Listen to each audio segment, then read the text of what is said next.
सेही होता है ना, छोटा सा जीव होता है, छोटे पैर होते हैं और कांटे कांटे उसके पीठ पर ऐसे होते हैं, सेही।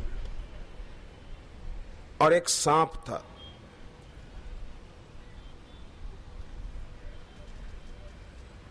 तीनों में दोस्ती थी, साथ रहते थे। एक दिन सियार बोला, भाई सेही सांप, हम लोग खुशी से जी रहे हैं, पर सब दिन होत न एक समान। कभी मुसीबत आई तो क्या होगा, कभी कोई आफत आई तो क्या करेंगे। सांप बोला, बड़े अजीब आदमी हो, भविष्य की चिंता क्यों करते हो कि आफत आएगी तो क्या करेंगे। अरे आएगी आफत तो मेरा विष किस काम आएगा। सांप बोला, मेरे मुंह में जहर है, मुसीबत आई तो मैं ठिकाने लगा दूंगा सबको मेरे जहर के द्वारा, भविष्य की चिंता छोड़ दो। ये बात सुनकर सेही बोला, कांटे वाला जिसका शरीर, छोटे छोटे पैर, वो बोला कि मुझे भी मेरे नुकीले कांटों पर गर्व है, मैं तुमको 50 विपत्तियों से पार कर सकता हूं। एक मुसीबत तो क्या, 50 मुसीबतों से पार कर सकता हूं, मेरे शरीर पर ऐसे कांटे हैं। सियार बोला, मेरे पास तो अक्कल है। सेही बोला, मेरे पास कांटे हैं नुकीले। सांप बोला, मेरे पास जहर है। सियार बोला, मेरे पास अक्कल है, उससे मैं अपना काम बना लूंगा। जहर से तो आदमी दूसरों को मारेगा, कांटों से भी दूसरों को परेशान करेगा, मैं किसी को परेशान क्यों करूं। मेरे पास तो अक्कल है, मैं भगवान का नाम लूंगा। सियार सुबह भगवान का नाम ले रहा है, शांत बैठा है। कहानी कहती है कि एक दिन जंगल में आग लग गई।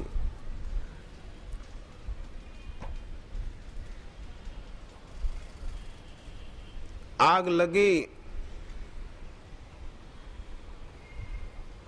तो पशु पक्षी सब भागे, पक्षी उड़े इधर उधर बचने के लिए, पर सेही सियार का मित्र और सांप दोनों आलसी वहीं पड़े रहे। देखा इधर भी आग लग गई, इधर भी, चारों तरफ आग ही आग।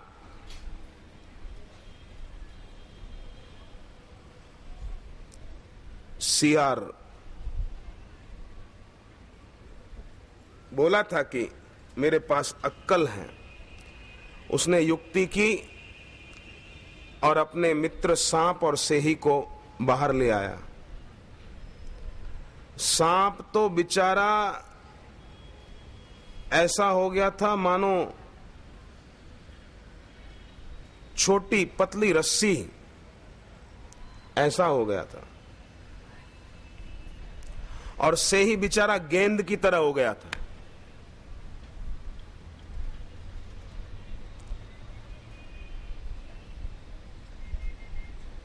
अहंकार और बुद्धि का भ्रम आदमी को मुसीबत में डाल देता है। जैसे सांप और सेही बेचारे मुसीबत में पड़ गए।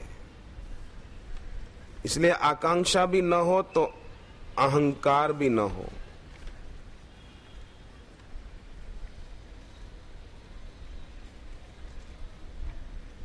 उसके लिए गुरु बहुत समझाते भी हैं कि बेटे, आकांक्षाएं और विचिकित्साएं आदमी को स्थिर नहीं रहने देती है, पर गुरु के प्रति आस्था और विश्वास का बल हर विपदा को टालने में सक्षम है। सांप और सेही की तरह दूसरों का अहित सोचने वाला खुद दुखी हो जाता है। सांप भी कहता था मेरे पास जहर है, मैं देख कोई भी मुसीबत आ जाए तुझे बचा लूंगा। सेही ने भी कहा नुकीले कांटे हैं मेरे शरीर पर, कोई यहां आ नहीं सकता।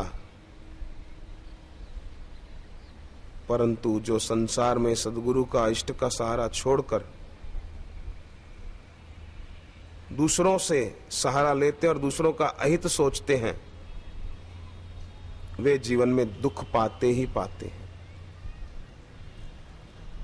पर समिति वालों ने, जिन्होंने ये आयोजन किया रामलीला मैदान में, उन्होंने दूसरों का हित चाहा कि पूनम व्रतधारी भी दिल्ली के, पंजाब के, हरियाणा के सब इधर लाभ ले लें, उत्तर प्रदेश के। ये क्या किया है? दूसरों के हित में काम किया है।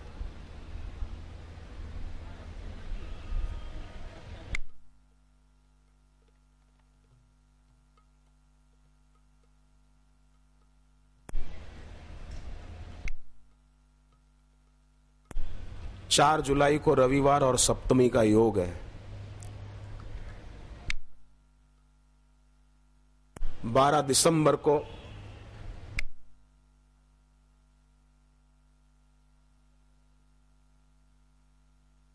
रविवार और सप्तमी घातक बीमारियां दूर करने के लिए घर में किसी को भी बीमारी हो उसको नमक बिना का भोजन कराओ। फिर ऐसा नहीं बोले सेंधा नमक डाल के खिला सकते कि नहीं, नमक कोई भी नहीं, काला नमक सेंधा नमक जो रोज यूज करते हैं वो कोई नहीं।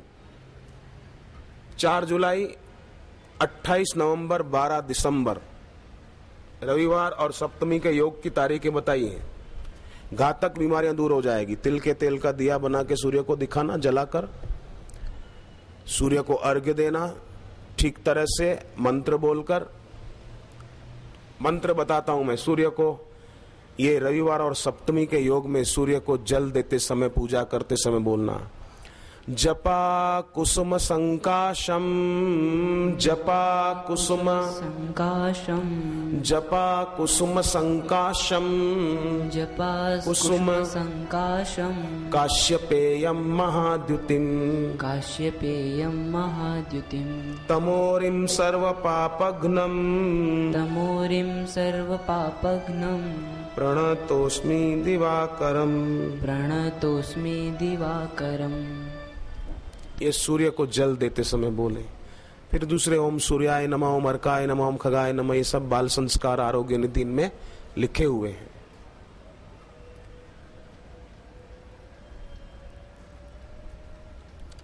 इस महीने का लोक कल्याण सेतु, उसमें मासिक शिवरात्रियों की 1 साल की तारीखें लिखी हुई है। उन तारीखों को देख लेना। उस दिन संध्या के समय शिव मंदिर में जाकर फूल बेलपत्र चढ़ा के थोड़ी देर जप करना, फिर आरती करके आ जाना।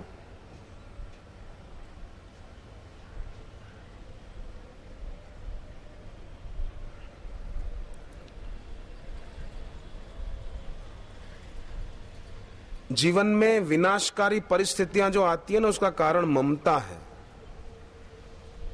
मैं, देह में मैंपन और वस्तुओं में मेरापन, इसलिए दुख बना रहता है। मेरे पर कर्जा है, मेरी बड़ी बदनामी हो गई, मैं को तो जानता नहीं, बस मेरी बदनामी हो गई। जिसको मैं मानते हैं कि मेरी बदनामी हो गई, वो तो एक दिन जल जाएगा, गल जाएगा। तो क्यों ऐसा बोलना और सोचना।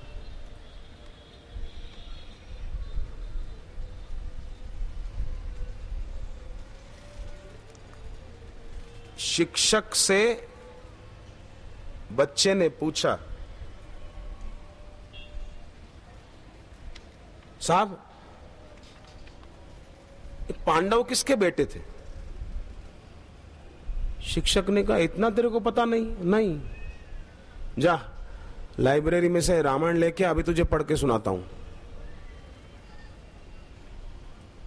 अब रामायण में पांडवों की कथा लिखी है कि सुग्रीव और विभीषण और राम जी की, हनुमान जी की है।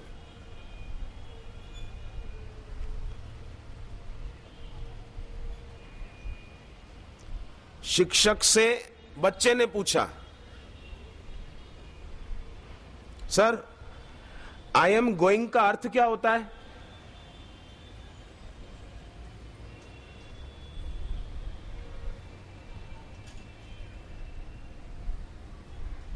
बोलिए सर, आई एम गोइंग का अर्थ क्या होता है? शिक्षक बोले, मैं जा रहा हूं।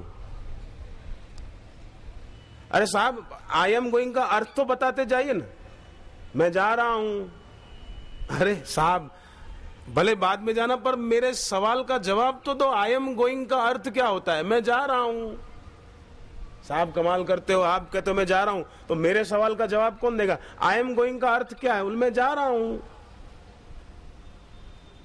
अब शिक्षक तो जवाब ही दे रहे थे ना, वो समझ नहीं रहा था। ऐसे ही सदगुरु तो जवाब ही देते सही, पर चेला अगर ना लायक हो, लायक